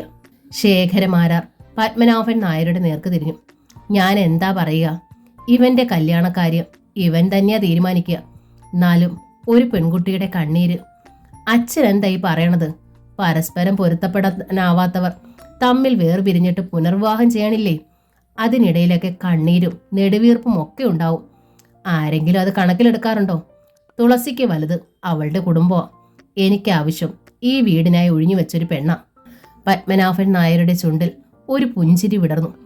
ഇപ്പോഴാണെങ്കിൽ തീരാത്ത അപവാദവും. നകുലൻ തുടർന്നു. എനിക്കത് താങ്ങാൻ പറ്റില്ല. വഴിയെ ഒരുമിച്ച് നടക്കുമ്പോൾ ആളുകൾ ഓരോ മൂലക്കിരുന്ന് മൂളും. മാത്രമല്ല, ആ തന്തയ്ക്കും മകനും കുടുംബമെന്ന വിചാരമില്ല. ആ സ്ഥിതിക്ക് മിണ്ടാൻ വയ്യാത്തൊരു കുട്ടിയും അതിൻ്റെ താഴെയുള്ള ചെറുതിനെയും ഭർത്താവില്ലാത്ത ഗർഭിണിയായ ഏട്ടത്തെയും ദണ്ണക്കാരിയായ അമ്മയും എല്ലാം ഞാൻ നോക്കണ്ടേ? എനിക്കുമുണ്ടല്ലോ ഇവിടെ ഒരു കുടുംബം. തുളസി ഓടി വടക്കേത്ത് പോകുമ്പോൾ അച്ഛൻ കയറണം അടുക്കളയിൽ. അവൾ സ്കൂളിൽ പോകുമ്പോഴും അതന്നെയാ സ്ഥിതി. എല്ലാറ്റിനും ഉപരി ഈ കല്യാണം നടന്നാൽ തുളസിയുടെ ശമ്പളത്തിനായി ആ തന്തേ ആങ്ങളെയും ഈ പടിക്കൽ വന്ന് സത്യാഗ്രഹം ഇരിക്കും. എനിക്കാണെങ്കിൽ അവറ്റകളെ കാണണതേ ചതുർത്ഥിയ. അതൊക്കെ ആലോചിക്കുമ്പോൾ നീണ്ട വർത്തമാനത്തിന് ശേഷം അവസാന വാചകം അയാൾ പകുതിയിൽ നിർത്തി. മാരാർ വീണ്ടും പത്മനാഭൻ നായരെ നോക്കി. മാരാർ വിഷമിക്കണ്ട. പത്മനാഭൻ നായർ പുഞ്ചിരിച്ചു. നിങ്ങളുടെ നല്ല സമ്മതം ഉണ്ടെങ്കിലേ ഈ കല്യാണത്തിന് ഞാനുള്ളൂ. എങ്കിലും മുറപ്പെണ്ണിന് കൊടുത്ത വാക്കിന്റെ പേരിൽ നകുലിനെ ഞാൻ വേണ്ടാന്ന് വെക്കില്ല. മറ്റെന്തെങ്കിലും പ്രശ്നങ്ങൾ ഉണ്ടാച്ചാൽ പറഞ്ഞോളൂ. എനിക്കൊരു സമ്മതക്കുറവുമില്ല, മാരാർ പറഞ്ഞു. നകുലന്റെ ഇഷ്ടാ എൻ്റെ ഇഷ്ടം. എന്നാലും അവനുമായി ഒന്ന് തനിച്ച് സംസാരിക്കാൻ എനിക്ക് സമയം തരണം. തീർച്ചയായും. പത്മനാഭൻ നായർ എഴുന്നേറ്റു. എനിക്കൊന്നേ വേണ്ടൂ. അച്ഛനായാലും മകനായാലും സമ്മതിക്കണത് പൂർണ്ണ മനസ്സോടെ ആവണം. പിന്നീടൊരു പശ്ചാത്താപം ഉണ്ടാവരുത്. പത്മനാഭൻ നായർ പോയതോടെ മാരാർ നകുലനോട് ചോദിച്ചു. തുളസിയോട് ഒരല്പ അലിവ് കാണിച്ചുകൂടേടാ നിനക്ക്? പാവല്ലേ അവള്, നമ്മുടെ കുട്ടിയല്ലേ, അന്യയല്ലല്ലോ. ഒക്കെ ശരിയാ, നകുലൻ തല കുലുക്കി. അച്ഛന് നിർബന്ധാച്ചാ ഞാൻ സമ്മതിക്കുകയും ചെയ്യാം. പക്ഷേ എന്റെ പൂർണ്ണ മനസ്സോടെ ആയിരിക്കില്ല അത്. എന്നും വഴക്കടിക്കണ ഒരു ജാതകമാണ് ഞങ്ങളുടേത്. ഒരിക്കലും ചേരാത്ത മനസ്സുകൾ. ഉള്ളിൽ സ്നേഹമുണ്ട്, പക്ഷേ അതും ഒരു വേദനയാ, നിരന്തര വേദന. അച്ഛൻ പറഞ്ഞോളൂ, ഞാൻ തുളസിയെ തന്നെ. ഇല്ല, മാരാരുടെ തൊണ്ടയിടറി. പൂർണ്ണ മനസ്സുള്ളത് നീ ചെയ്താൽ മതി. മാരാറിറങ്ങി പുറത്തേക്ക് പോയി. തിങ്കളാഴ്ച കൈതാരത്തെത്തിയ തുളസി വൈകുന്നേരം ക്ലാസ് കഴിഞ്ഞ് സ്കൂളിൽ നിന്നിറങ്ങി. സ്കൂളിൽ അവൾക്ക് ശല്യങ്ങളൊന്നും ഉണ്ടായിരുന്നില്ല. ശ്രീകുമാരി അമ്മയുടെ വീട്ടിലേക്ക് എങ്ങനെ കയറി ചെല്ലും എന്നതായിരുന്നു വിഷമം. പടിപ്പുര വാതിക്കലെത്തിയ തുളസി വല്ലാതെ നടുങ്ങിപ്പോയി. വാതിൽ പഴയൊരു താഴിട്ട് പുറത്തു നിന്ന് പൂട്ടിയിരിക്കുന്നു. തളർച്ചയോടെ അല്പനേരം പടിപ്പുരയ്ക്ക് മുന്നിൽ നിന്ന് തുളസി. എന്താണ് സംഭവിച്ചതെന്ന് അവൾക്ക് മനസ്സിലായില്ല. കൃഷ്ണേട്ടൻ വന്ന് അമ്മയെ കൊണ്ടുപോയോ? അതോ അമ്മയ്ക്ക് എന്തെങ്കിലും പിണഞ്ഞോ? താങ്ങാനാവാത്ത നടുക്കമായിരുന്നല്ലോ അവരെ കാത്തിരുന്നത്. ആ അമ്മയെക്കുറിച്ച് ഓർത്തപ്പോൾ തുളസിയുടെ നെഞ്ചു വിങ്ങി. അവൾ തിരിഞ്ഞ് കരിങ്കൽ പടവുകൾ ഇറങ്ങി. ഈ നാട്ടിൽ ഇനി തുളസിക്ക് അറിയാവുന്ന ഏക സ്ത്രീ വത്സല ടീച്ചറാണ്.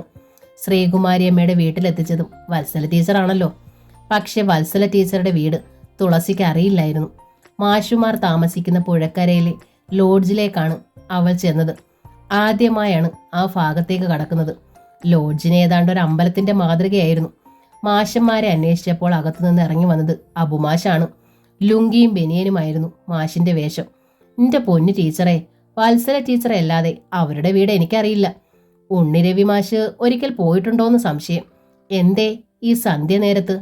വെറുതെ ഒന്ന് കാണാനാ. കാര്യം തുളസി പറഞ്ഞില്ല. ഉണ്ണിരവി മാഷോട് ഞാനൊന്ന് ചോദിക്കട്ടെ. അബുമാഷ് അകത്തേക്ക് നടന്നു. തുളസി പുറത്ത് കാത്തു നിന്നു. അല്പം കഴിഞ്ഞപ്പോൾ യാത്രാവേഷത്തിൽ ഉണ്ണിരവി മാഷ് ഇറങ്ങി വന്നു. എന്തേ ഇപ്പോ ഈ നേരത്തെ ടീച്ചറെ കാണുന്നത്? സ്കൂളിൽ വെച്ച് കണ്ടതല്ലേ? നിയന്ത്രിച്ചിട്ടും തുളസിയുടെ കണ്ണുകൾ നനഞ്ഞു. മാഷ് അത് കണ്ടു. സാരയില്ല. ആ മുഖത്ത് ഗൗരവം വന്നു. വെറുതെ ചോദിച്ചതേ ഉള്ളൂ ഞാൻ. ടീച്ചർ വരൂ, നമുക്ക് നടക്കാം. മാഷിക്ക് അസൗകര്യം ഉണ്ടേച്ചാ വഴി പറഞ്ഞു തന്നാലും മതി. വേണ്ട, മാഷിന്റെ സ്വരം ഉറച്ചു. ഞാൻ കൂടെ വരാം. തനിച്ചു പോകാൻ പറ്റിയ വഴിയല്ല. ഉണ്ണിരവി മാഷ് മുമ്പേ നടന്നു. മതിൽക്കെട്ടും ഗേറ്റും എല്ലാമുള്ള അല്പം പരിഷ്കരിച്ച വീടായിരുന്നു വത്സല ടീച്ചറുടേത്. വീടിന് മുന്നിൽ പാടശേഖരങ്ങൾ. അസമയത്ത് തുളസിയെ കണ്ടപ്പോൾ അമ്പരപ്പായിരുന്നു വത്സല ടീച്ചർക്ക്. എന്തേ ഈ നേരത്ത്? അകത്ത് വന്ന് സംസാരിക്കാം, തുളസി ദീനമായി ടീച്ചറോട് പറഞ്ഞു. അകത്തേക്ക് കൊണ്ടുപോകാൻ മടിയുള്ളതുപോലെ വത്സല ടീച്ചർ ഒരു നിമിഷം നിന്നു. പിന്നെ അകത്തേക്ക് നടന്നു. പുറകെ തുളസിയും കൂടി. ഇരിപ്പ് മുറിയിലിരുന്നതും ഇരിക്കാൻ പറയാതെ തന്നെ വത്സല ടീച്ചർ തുളസിയോട് തിരക്കി. എന്താ തുളസി, പണം വല്ലതും വേണോ? അതിനി ഏതായാലും രാവിലെ നടക്കൂ. ഞങ്ങൾ പച്ചക്കറി വാങ്ങാനുള്ള രൂപ മാത്രമേ രാത്രി വീട്ടിൽ വെക്കാറുള്ളൂ. കള്ളന്മാരുള്ള നാടല്ലേ, രൂപയ്ക്കല്ല. പിന്നെ ഈ ഒരു രാത്രി എന്നെ ഇവിടെ നിന്ന് താമസിപ്പിക്കണം. ഏതെങ്കിലും ഒരു കൊച്ചു മുറി മതി. സ്റ്റോർ റൂം ആയാലും സാരമില്ല. അകത്തുനിന്ന് ലോക്ക് ചെയ്യാനുള്ള സൗകര്യം ഉണ്ടായാൽ മതി. വത്സല ടീച്ചറുടെ മുഖം വല്ലാതെ ചുളിഞ്ഞു. എന്തേ ശ്രീകുമാരിയമ്മയുടെ വീട്ടിൽ അസൗകര്യം? ആ അമ്മ അവിടെ ഇല്ല. എവിടെ പോയി? അറിയില്ല. തുളസി അറിയാതെ പോവോ? നിങ്ങൾ ബന്ധുക്കളല്ലേ? മാത്രമല്ല തുളസിയുടെ ഏട്ടത്തി ഇവിടെ ഇല്ലേ? ഏട്ടത്തി വീട്ടില. അപ്പോ ഏട്ടത്തിയുടെ ഭർത്താവോ? ശ്രീകുമാരിയമ്മയുടെ മകനല്ലേ അയാൾ? തുളസി ഏട്ടത്തി ഒന്നും അറിയാതെ അവരെവിടേക്കെങ്കിലും പോവോ? തുളസിയുടെ കണ്ണുകൾ നനഞ്ഞു. എന്താ കുട്ടി, എന്താ കാര്യമെന്ന് വെച്ചാൽ തുറന്നു പറയൂ. വത്സല ടീച്ചർക്ക് ആകാംക്ഷയായി. അവർ തുടർന്നു. ഇവിടെ സ്കൂളിൽ എന്തൊക്കെയോ കുശുകുശലുകൾ നടക്കുന്നുണ്ട്. തലയും വാലും എനിക്ക് പിടികിട്ടിയില്ല. കേട്ടത് വിശ്വസിച്ചുമില്ല. അതാ ചോദിക്കാഞ്ഞത്. മാത്രവുമല്ല, അതും ഇതും പറഞ്ഞ് സ്കൂളിൽ ടോക്ക് ഉണ്ടാക്കരുതെന്ന് ഉണ്ണിരവി മാഷ് എല്ലാവരെയും പ്രത്യേകം ചട്ടം കെട്ടിയിട്ടുമുണ്ട്. പെട്ടെന്ന് തുളസി ഒരേങ്ങലോടെ വത്സല ടീച്ചറുടെ കൈ പിടിച്ചു. കരയരുത്, അകത്ത് കുട്ടികളുടെ അച്ഛനുണ്ട്, കുട്ടികൾ പഠിക്കണമുണ്ട്, ആൺകുട്ടികളാ, അതും ഇതുമൊക്കെ പറഞ്ഞു നടക്കും. കാര്യം എന്താണെന്ന് എന്ന് മാത്രം കുട്ടി പറഞ്ഞാൽ മതി. അവർ ശബ്ദം താഴ്ത്തി. ഏട്ടത്തെയും കൃഷ്ണേട്ടനും തമ്മിൽ ചെറിയ പിണക്കത്തിലാണ്, തുളസി പറഞ്ഞു. ചെറിയ പിണക്കേ ഉള്ളുവോ? കേട്ടതൊന്നും തുളസിയോട് പറയാൻ കൊള്ളില്ല. തൽക്കാലം കുട്ടി അതൊന്നും ശ്രദ്ധിക്കുകയും ചെയ്യണ്ട. പക്ഷേ ഏട്ടത്തി ഏട്ടനും തമ്മിൽ പിണക്കായ സ്ഥിതിക്ക് ഏട്ടത്തി ഇല്ലാതെ കുട്ടി ഏട്ടൻ്റെ വീട്ടിൽ താമസിക്കാന്ന് കരുതി പുറപ്പെട്ടത് ശരിയായില്ല. ഏട്ടനുണ്ടെങ്കിൽ ഒന്ന് കണ്ട് സംസാരിക്കാന്ന് കൂടി കരുതിയാ വന്നത്. അമ്മയും സ്ഥലത്തില്ലാതെ വരുമെന്ന് നിരീക്ഷിച്ചില്ല. ഏതായാലും ഇവിടെ താമസിക്കാൻ സൗകര്യമില്ല, വത്സല ടീച്ചർ തീർത്തു പറഞ്ഞു. അദ്ദേഹത്തിന് അതൊന്നും ഇഷ്ടമല്ല. ഒരു രാത്രിയിലേക്ക് മതി. ഒരു രാത്രിത്തെ കാര്യം തന്നെ പറഞ്ഞത്. കുട്ടിയോട് വിരോധം ഉണ്ടായിട്ടല്ല, ഇവിടെ അത് സാധിക്കില്ല. അതുകൊണ്ടാ. നമ്മൾ സഹപ്രവർത്തകരാ. തുളസി എന്നോട് ക്ഷമിക്കണം. നമുക്ക് സ്വന്തം കുടുംബമാണല്ലോ വലുത്. വേറെ എവിടെങ്കിലും ടീച്ചർ വിചാരിച്ചാൽ ഈ നേരത്തെ എവിടെ പോവാനാ? തുളസിയെപ്പോലൊരു കുട്ടിക്ക് ഏറ്റവും അനുയോജ്യമായ സ്ഥലമായിരുന്നു ശ്രീകുമാരി അമ്മയുടെ വീട്. ഇനി അതുപോലൊന്ന് ഈ കൈതാരത്ത് വേറെ ഉണ്ടാവില്ല. ഞാനിനി എന്ത് ചെയ്യും? തുളസി വീണ്ടും കരച്ചിൽ വന്നു. ഒരാഴ്ച വീട്ടിൽ നിന്ന് പോയി വന്നുകൂടായിരുന്നോ? ഇത്തിരി താമസിച്ച് വന്ന് നേരത്തെ പോയാൽ സാരമില്ലായിരുന്നു. തുടക്കത്തിൽ കുറച്ച് ദിവസം അങ്ങനെ ആയിരുന്നില്ലയോ? അമ്മേ, അകത്തു നിന്നും ഒരു പയ്യന്റെ വിളി വന്നു. അപ്പോഴേക്കും ദേ വരണടാ, ടീച്ചർ ഒച്ച വെച്ചു. പിന്നെ പുഞ്ചിരിയോടെ തുളസിയോട് പറഞ്ഞു, അച്ഛനും മക്കൾക്കും വീട്ടിലെത്തിയാൽ എന്തിനും ഞാൻ വേണം. എങ്കിൽ ഞാൻ ഇറങ്ങുക. തുളസി മെല്ലെ തിരിഞ്ഞു നടന്നു. എന്നോടൊന്നും തോന്നരുത് കേട്ടോ തുളസി. മറ്റൊരു നിവർത്തിയില്ലാഞ്ഞിട്ടാണേ. നമ്മുടെ ലേഡി ടീച്ചേഴ്സിൽ ചിലരൊക്കെ ഇവിടെ അടുത്ത് താമസിക്കുന്നുണ്ട്. എല്ലാവരും പേയിങ് ഗസ്റ്റുകളാ. ഒരു രാത്രിയിലേക്ക് ഒരാളെ അധികം കൊണ്ടുചെല്ലാൻ ഈ നാട്ടുകാർ അനുവദിക്കില്ല. അത്ര കർക്കശക്കാരാ. തുളസി എപ്പോഴേക്കും മുറ്റത്തെത്തിയിരുന്നു. പടർന്ന് പന്തലിച്ച പേരച്ചുവട്ടിൽ നിൽക്കുകയായിരുന്നു ഉണ്ണിരവി മാഷ്. പോകാമോ? മാഷ് തിരക്കി. മറുപടി പറയാതെ തുളസി നടന്നു, കൂടെ മാഷും. ഇനി എങ്ങടാ? അല്പം നടന്നതും മാഷ് തിരിഞ്ഞു നിന്നും തിരക്കി. അറിയില്ല. നടന്നുകൊണ്ടാണ് തുളസി പറഞ്ഞത്. ഞാൻ താമസിച്ചിരുന്ന വീട്ടിലെ അമ്മ ഇവിടെ ഇല്ല. ഒരു രാത്രി ടീച്ചറോടൊപ്പം പാർക്കാനാവുമെന്ന് തിരക്കാനാ പോയത്. ടീച്ചർ സമ്മതിച്ചില്ല അല്ലേ? ഉണ്ണിരവി മാഷ് ചിരിച്ചു. വിഷമിക്കണ്ട, അത് തുളസി ടീച്ചറോടുള്ള വിരോധം കൊണ്ടല്ല. ടീച്ചർക്ക് സ്വന്തം ഭർത്താവിലുള്ള വിശ്വാസക്കുറവ് കൊണ്ടാ. തുളസി മുഖം കുനിച്ച് നടന്നു.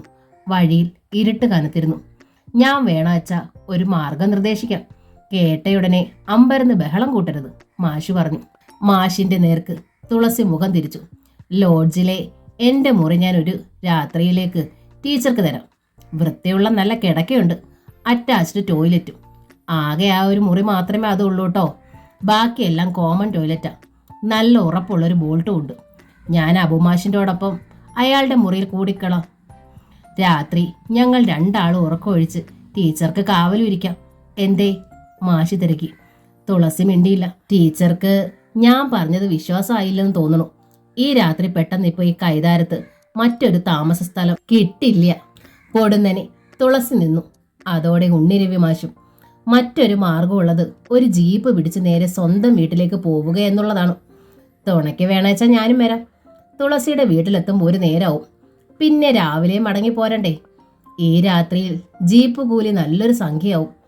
ആണുങ്ങളുടെ ഈ ലോഡ്ജിൽ പെണ്ണുങ്ങൾ ആരെങ്കിലും ഇതിനു മുമ്പ് തങ്ങിയിട്ടുണ്ടോ? തുളസി ചോദിച്ചു. എൻ്റെ ഓർമ്മയിലില്ല, മാഷ് തുറന്നു പറഞ്ഞു. അങ്ങനെ ഒരാവശ്യം വന്നിട്ടില്ല എന്നതാവാം കാരണം. ടീച്ചർക്ക് വേണേച്ചാ ഒരു പരീക്ഷണം ആവാം. ലോഡ്ജ് ഉടമ രാത്രി സ്ഥലത്തുണ്ടാവില്ല. ഞങ്ങൾ മാഷന്മാർ മാത്രമേ കാണൂ. ഉണ്ടായേക്കാവുന്ന ഒരേ ഒരു പ്രശ്നം, നേരം പുലരുമ്പോൾ വല്ലവരും ഇതിനെ ദുർവ്യാഖ്യാനം ചെയ്തേക്കാം എന്നതാണ്. ടീച്ചർക്ക് ധൈര്യം ഉണ്ടെങ്കിൽ പ്രശ്നമില്ല. ഇല്ലാച്ചാ നമുക്കൊരു ജീപ്പ് തരയാം. തുളസി ആലോചനയിൽ മുഴുകി നിന്നു. അവളുടെ ഓർമ്മയിൽ വന്നത് നകുലന്റെ മുഖമാണ്. ഒരു കുറ്റവും ചെയ്യാതെ തന്നെ കുറ്റവാളിയായി വിധിച്ച മുറച്ചെറുക്കൻ. കുട്ടിക്കാലം തൊട്ടേ മനസ്സിൽ ചുമന്നുകൊണ്ട് നടന്ന വിഗ്രഹം. ഈ രാത്രിയിൽ താൻ ജീപ്പും പിടിച്ചു ചെന്നാലും പുരുഷന്മാരുടെ ലോഡ്ജിൽ താമസിച്ചാലും സ്വന്തം ഇഷ്ടം പോലെ നകുലേട്ടൻ അതിനെ വ്യാഖ്യാനിക്കും. പിന്നെയുള്ളത് തൻ്റെ വീട്ടുകാരും ദേശക്കാരുമാണ്. അവിടെയുള്ളവർ തനിക്ക് വേണ്ടതെല്ലാം കരുതി കഴിഞ്ഞു. ഇനി ഒരു തരത്തിലും അത് തിരുത്താനാവില്ല. എങ്കിൽ പിന്നെന്തിന് വെറുതെ ജീപ്പ് കൂലി കളയണം? ഞാൻ ലോഡ്ജിൽ തങ്ങിക്കോളാം മാഷേ, തുളസി പറഞ്ഞു. ഉണ്ണിരവി മാഷിൻ്റെ മുഖം അത്ഭുതത്തിൽ വിടർന്നു.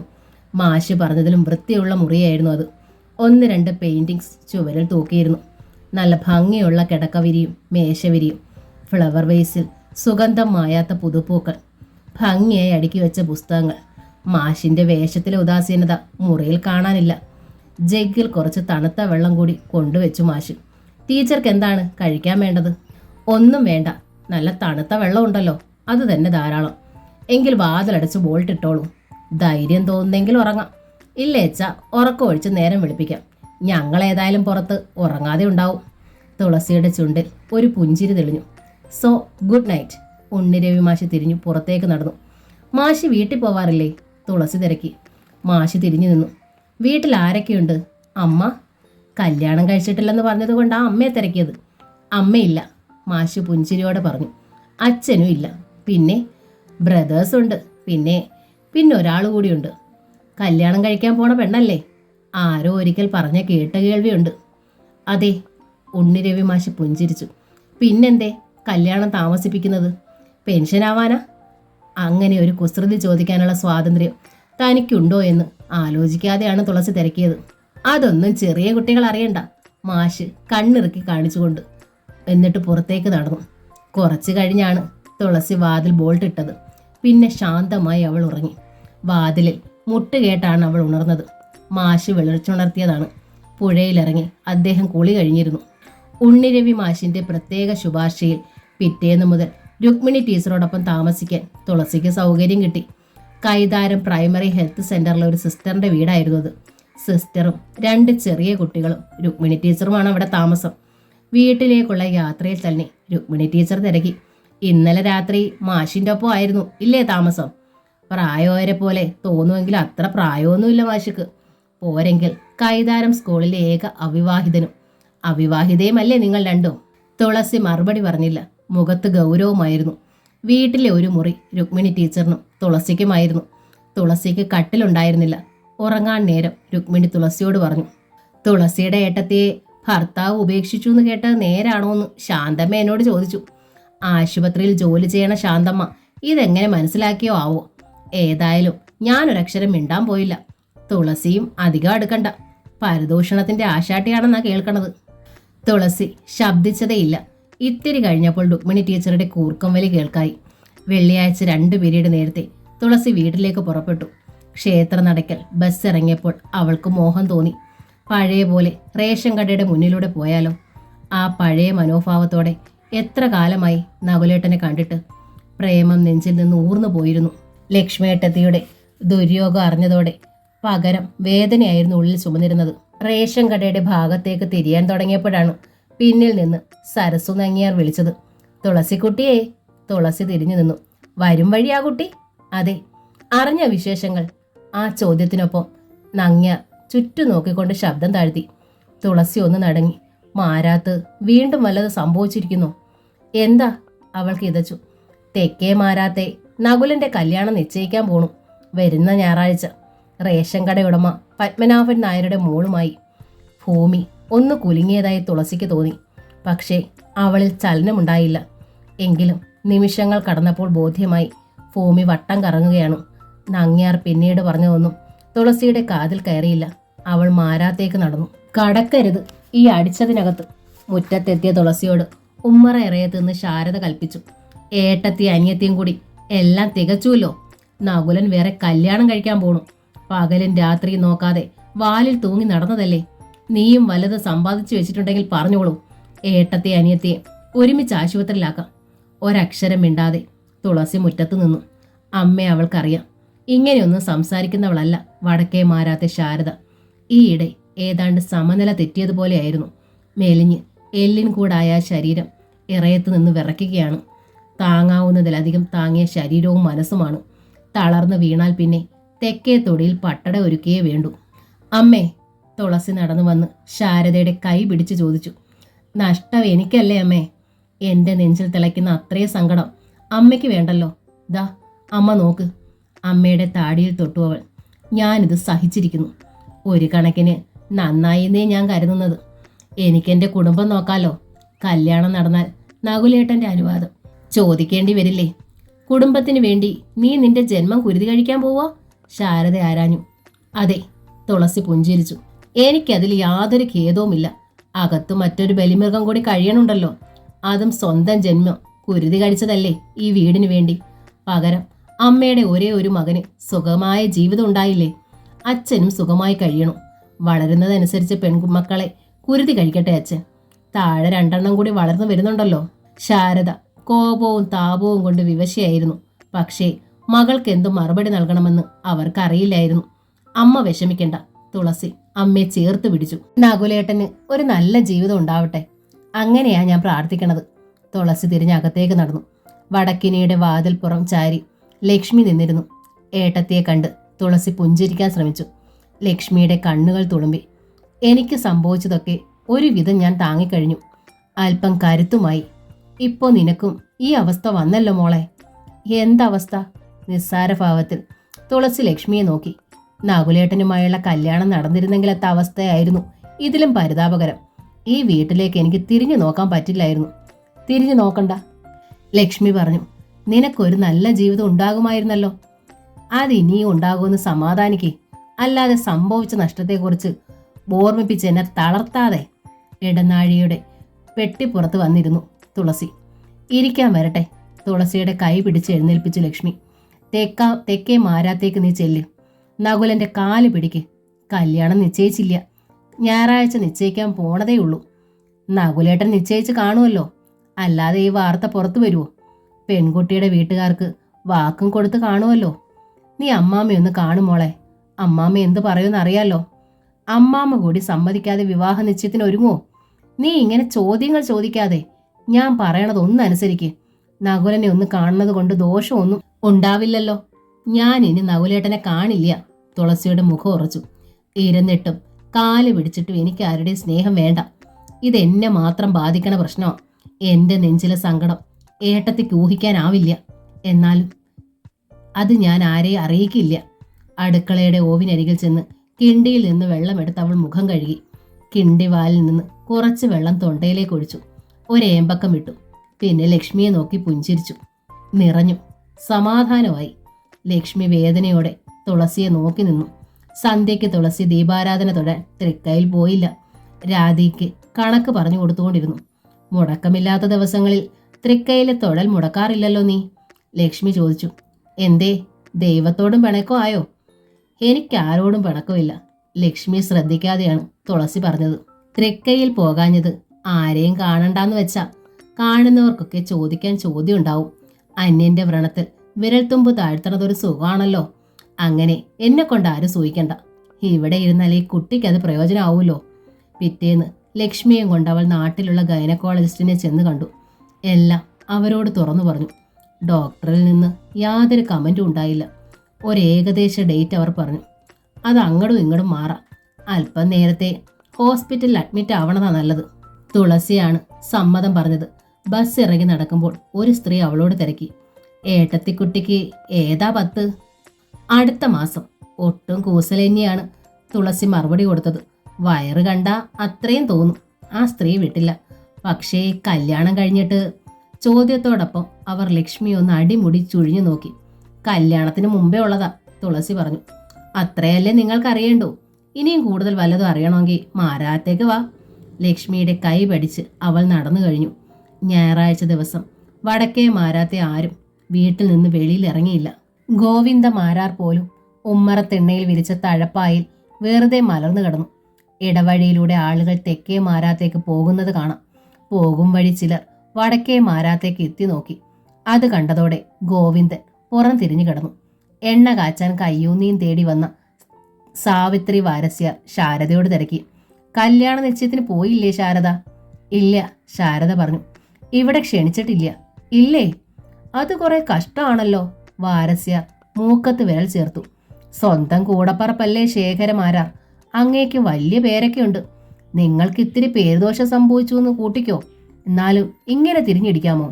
വാരസ്യാർ പോയില്ലേ? കുട്ടികളുടെ അച്ഛൻ പോയിട്ടുണ്ട്. അത് മതിയല്ലോ. അയൽപ്പക്ക ബന്ധമല്ലേ ഉള്ളൂ. സ്വന്തം ജാതി പോലും അല്ലല്ലോ. അടുത്തടുത്താണ് ചെക്കൻ്റെയും പെണ്ണിൻ്റെയും വീടെങ്കിലും 4-5 കാറുകളുണ്ടായിരുന്നു പെൺവീട്ടിലേക്ക് പോകാൻ. നിശ്ചയത്തിന് ഇത്രയും ആകുമ്പോൾ കല്യാണം പൊടി പൊടിക്കില്ലേ? എന്തു വേണം? ഉള്ളത് മുഴുവൻ പെൺകുട്ടികളാണ് അച്ഛലും. പത്മനാഭൻ നായരുടെ കൈവശം നല്ല പൂത്ത കാശുണ്ടല്ലോ. ഏതായാലും നകുലന്റെ ഭാഗ്യം. അകത്തിരുന്ന് തുളസി എല്ലാം കേൾക്കുന്നുണ്ടായിരുന്നു. ഇവിടുത്തെ കുട്ടിയെ വേട്ടാൽ ഇതുപോലെ പണം കിട്ടുമോ? വാരസ്യാർ നിർത്തുന്നില്ല. എന്നാലും ആശ കൊടുത്തിട്ട് അതിനെ കൈവിട്ട് കളഞ്ഞതിന്റെ പാപം തീരില്ല. കന്യാശാപം ചില്ലറയല്ല. മതി. ശാരദയ്ക്ക് സഹനം കെട്ടു. തൊടിയിൽ കയ്യൂന്നിയുണ്ടോ നോക്ക് വാരസ്യാര്. പിന്നെ വാരസ്യാരുടെ ശബ്ദം കേട്ടില്ല. തിങ്കളാഴ്ച വെളുപ്പിന് തുളസി പതിവ് പോലെ കൈതാരത്തിന് ബസ് കയറി. സ്കൂളിൽ ചെന്നപ്പോൾ വത്സല ടീച്ചർ വിളിച്ച് അവളോട് രഹസ്യമായി തിരക്കി. ഏട്ടത്തിയെ കൃഷ്ണചന്ദ്രൻ വീട്ടിൽ കൊണ്ടാക്കിയിട്ട് പോന്നു ഇല്ലേ? തുളസി തകർന്നു. മുഖം താണു. സ്കൂളിൽ അതാ ഇപ്പൊ വാർത്ത. ശ്രീകുമാരിയമ്മയെ അവരുടെ സഹോദരൻ വന്ന് അവരുടെ വീട്ടിലേക്ക് കൊണ്ടുപോയത്രേ. കൃഷ്ണചന്ദ്രൻ എവിടെയാണെന്ന് മാത്രം ആർക്കും നിശ്ചയില്ല, വത്സല ടീച്ചർ പറഞ്ഞു. തുളസി മുഖം ഉയർത്തിയില്ല.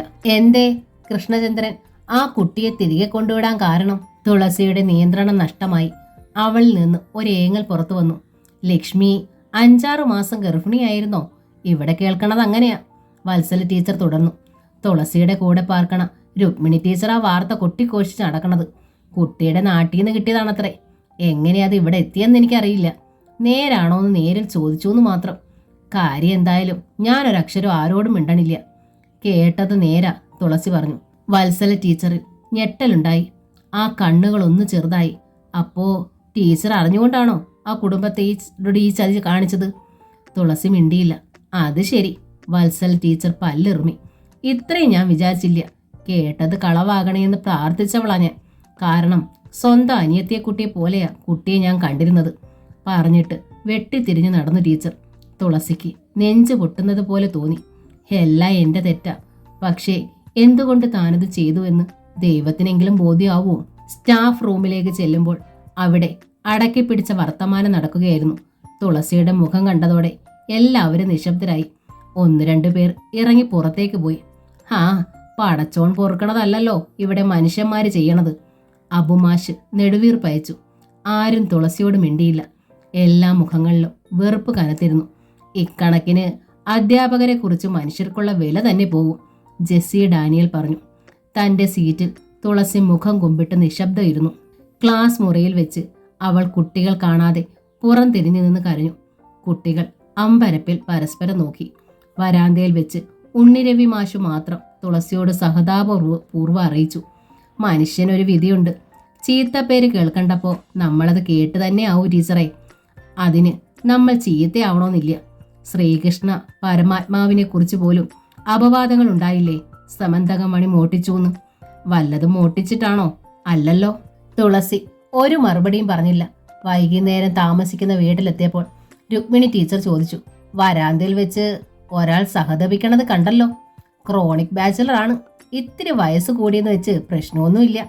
തുളസി അത് കേട്ടതായി ഭാവിച്ചില്ല. അടുത്ത മാസം തൊട്ട് വേറെ വീട് നോക്കണേ, സിസ്റ്റർ ശാന്തമ്മ അറിയിച്ചു. ഞാൻ 2 കൊച്ചുങ്ങളുമായാ ഇവിടെ കഴിയണത്. ഭർത്താവ് ദൂരെയാ എന്ന് വെച്ച് ആ മനുഷ്യൻ എന്നെ ഉപേക്ഷിച്ചിട്ടൊന്നുമില്ല. കൂടെ താമസിക്കുന്നവരുടെ കയ്യിൽ നിന്ന് തോന്നിയാസം വന്നാലും മതി, എല്ലാവരെയും ചേർത്താവും ആളുകൾ പറയുക. അതും ഈ കൈതാരം എന്ന സ്ഥലത്തിന്റെ മനഃശാസ്ത്രം വല്ലാത്തതുവാ. ശരിയാ കേട്ടോ, രുക്മിണി കൂട്ടുചേർന്നു. ഒന്നുമില്ലാതെ തന്നെ വാർത്തകൾ ചമയ്ക്കും. അപ്പൊ പിന്നെ ഇതുപോലത്തെ അമിട്ടുകൾ പൊട്ടിയാലോ?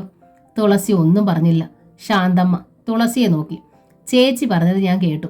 ഇവിടെ വേറെ സ്ഥലം കിട്ടുമെന്നറിയില്ല, എന്നാലും ഞാൻ അന്വേഷിക്കാം, തുളസി പറഞ്ഞു. കിട്ടാത്തതെന്താ? ശാന്തമ്മ ചിരിച്ചു. ഹെഡ് മാസ്റ്ററുടെ കൂടെ ഒരു രാത്രി ലോഡ്ജിൽ താമസിച്ചതല്ലേ. 2 പേരും കൂടി ഒരു വീടെടുക്കണം. അങ്ങേർക്കും വേണ്ട ഒരു ജീവിതം. തുളസിക്ക് ശ്വാസം മുട്ടി. ആഹാ, അങ്ങനെ ഒരു സംഭവം ഉണ്ടായിട്ടുണ്ടോ?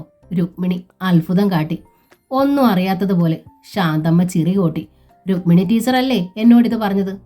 അത് പിന്നെ രുക്മിണി ഉമിനീർ കുടിച്ചു. സ്റ്റാഫ് റൂമിൽ വെച്ച് ആ അബുമാഷി തട്ടി വിടുന്നത് കേട്ടിട്ടാ. തുളസിക്ക് മതിയായി. വീട്ടിൽ സ്വൈരമില്ല, നാട്ടിൽ സ്വൈരമില്ല. സ്കൂളിലെ സ്ഥിതിയും ഇപ്പോൾ അസഹ്യമായി. തല ചായ്ക്കുന്നിടത്ത് പോലും ഇപ്പോൾ സമാധാനം ഇല്ലാതായി. സത്യത്തിൽ ടീച്ചറിന്റെ ഏട്ടത്തിക്കുട്ടിക്ക് ഇതെങ്ങനെയാ പറ്റിയത്? വല്ലവനും പ്രേമിച്ചു പറ്റിച്ചതാണോ? സുന്ദരികളാവുമ്പോൾ അതിനാണല്ലോ സാധ്യത. എന്നാലും ഇന്നത്തെ കാലത്ത് ആരെങ്കിലും ഇതൊക്കെ 5-6 മാസം വരെ വെച്ചോണ്ടിരിക്കുവോ? ഏത് പട്ടിക്കാട്ടിലും ഉണ്ടല്ലോ മുക്കിന് ആശുപത്രികൾ. ശാന്ത തിരക്കി. നിങ്ങളോട് മറുപടി പറയാൻ ഞാൻ ആളല്ല. തുളസി അകത്തേക്ക് കയറിപ്പോയി. ആ ആഴ്ച അവൾ വീട്ടിൽ പോയില്ല. പിറ്റേ ആഴ്ച ലക്ഷ്മി ആശുപത്രിയിൽ കൊണ്ടുപോകാൻ പാകത്തിനാണ് അവൾ ചെന്നത്. നാളെ നകുലന്റെ കല്യാണമാണ്, ലക്ഷ്മി പറഞ്ഞു. നാളെയാണോ? തുളസി പുഞ്ചിരിക്കാൻ ശ്രമിച്ചു. എങ്കിലും ദേഹം തളർന്നുപോയി. അരിപ്പെട്ടിയുടെ മുകളിലേക്ക് അവൾ ഇരുന്നു. എന്തെങ്കിലും കാരണം കൊണ്ട് അത് മുടങ്ങുകയോ നീട്ടിവെക്കുകയോ ചെയ്തെങ്കിലെന്ന് ഞാൻ പ്രാർത്ഥിച്ചു. പക്ഷേ ഒരു തടസ്സവും ഉണ്ടായില്ല. നാടൊട്ടക്ക് ക്ഷണിച്ചിട്ടുമുണ്ട്. ഇവിടെയും വന്ന് ക്ഷണിച്ചുട്ടോ അമ്മാമ്മ തന്നെ, ലക്ഷ്മി പറഞ്ഞു. എങ്കിൽ ഞാൻ പോകും, തുളസി പറഞ്ഞു. അമ്മാമ്മ വന്ന് ക്ഷണിച്ചതല്ലേ, പോരെങ്കിൽ ഞായറാഴ്ച. എനിക്കത് കാണണം. എന്റെ നകുലേട്ടൻ മറ്റൊരു പെണ്ണിന്റെ കഴുത്തിൽ താലി കെട്ടണത്. അങ്ങനെയെങ്കിലും എന്റെ പാപം തീരുമല്ലോ. പെട്ടെന്ന് ഒരു പൊട്ടിക്കരച്ചിലോടെ അവൾ പെട്ടിയിലേക്ക് മുഖമണച്ചു. തുലാഭാരം എന്ന നോവലിന്റെ ഈ ഭാഗം ഇവിടെ പൂർണ്ണമാവുകയാണ്. ഈ നോവൽ നിങ്ങൾക്ക് ഇഷ്ടമായെങ്കിൽ ലൈക്ക് ചെയ്ത് ഷെയർ ചെയ്ത് സബ്സ്ക്രൈബ് ചെയ്യണേ. താങ്ക്